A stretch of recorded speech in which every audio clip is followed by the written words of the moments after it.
The Simpsons.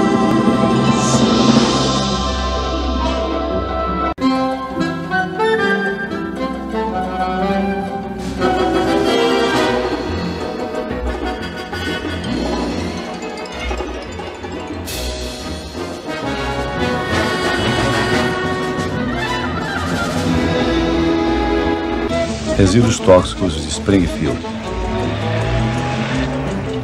Resíduos tóxicos. Depósito de pneu.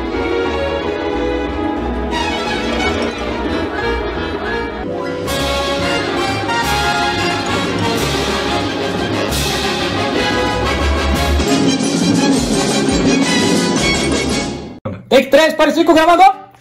Uma queda esperada nas emissões de gases do efeito estufa estão associadas a uma crise econômica global, devido à pandemia do coronavírus, o Covid-19. O chefe da Agência Meteorológica da ONU, numa quarta-feira, dia 22, ele disse que ela diminuiu, mas em um curto prazo, porque as empresas pararam. E por pararem, isso ocasionou a diminuir 6% na emissão de gases. E infelizmente, diz ele, que quando voltar de novo a ativa as empresas, isso retornará.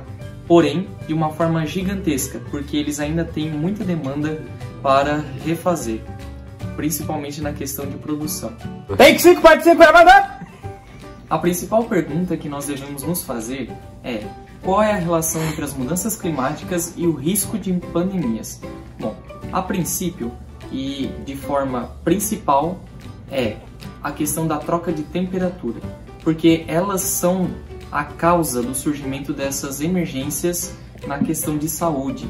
Por isso, elas acabam facilitando para a propagação de doenças, por grandes trocas bruscas de temperatura. Corta! Take 3 gravador! CO2 em níveis recordes mais uma vez. Segundo os estudos publicados pela Organização Meteorológica Mundial, no último dia 22 de abril deste ano, indicam que os níveis de CO2 têm aumentado gradualmente e de maneira exacerbada na atmosfera. Segundo a Organização Meteorológica Mundial, o dióxido de carbono aumentou em 18% em relação ao último estudo publicado em 2015.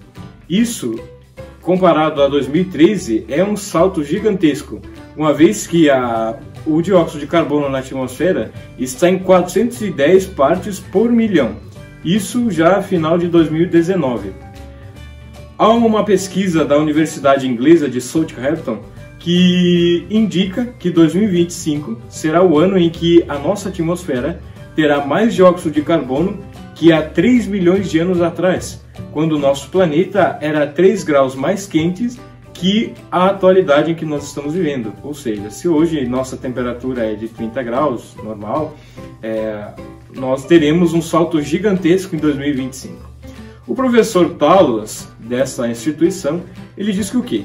Só vai haver uma queda gradual e significativa no dióxido de carbono, ou seja, com uma ajuda das pessoas e de uma conscientização política por parte dos governos. Porque uma vez que o dióxido de carbono ele é emitido pelos nossos carros, ele é emitido por aparelhos que nós usamos, as queimadas, tudo isso ajuda a contribuir para a propagação e o aumento do dióxido de carbono na atmosfera. Take 3, parte 2, gravador! Ar mais limpo mesmo nas cidades mais poluídas. Aprendemos uma lição, estamos aprendendo uma lição com essa pandemia, que é possível deixar o ambiente mais limpo do CO2, do dióxido de carbono.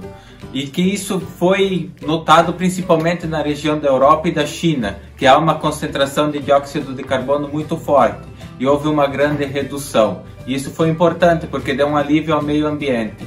Mas, no entanto, com a volta da normalidade das atividades aos poucos, fins de quarentenas, fins de lockdowns, como que vai ser o ambiente depois disso? Como vai ficar a natureza após tudo isso, toda essa pandemia passar? Será que vai aumentar ou vai diminuir o dióxido de carbono? Take 4, parte 3, gravando! Mudar nossos hábitos é de extrema importância para garantir nossa sobrevivência. Nos últimos 50 anos, os níveis de CO2 aumentaram consideravelmente em nossa atmosfera. Desde o início da década de 70, os níveis de CO2 aumentaram 26% e a Terra, como um todo, ficou 1,1 grau mais quente. Mais quente.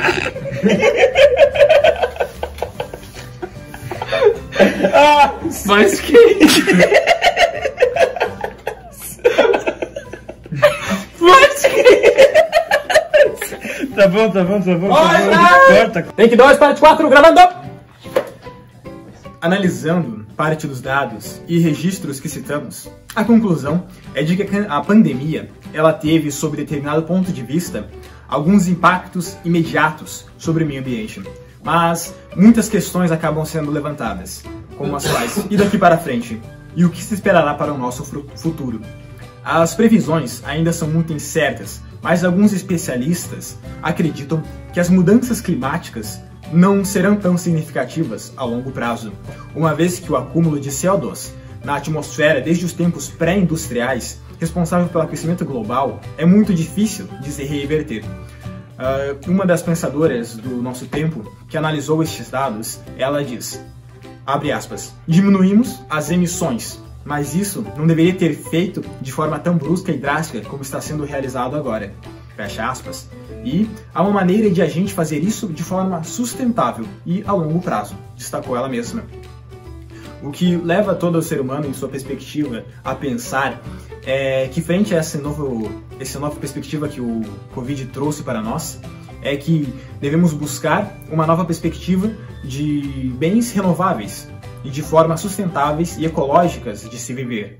Porque, de fato, nós agredimos muito o nosso meio ambiente, mas frente àquilo que o ser humano pode e deve fazer por ele, é o que ele deve enfrentar daqui para frente. Pois o Covid será superado e as pessoas deixarão suas casas e voltarão ao seu dia a dia. Por isso, buscar a melhoria da sua sustentabilidade é o que melhor podemos fazer. Corta!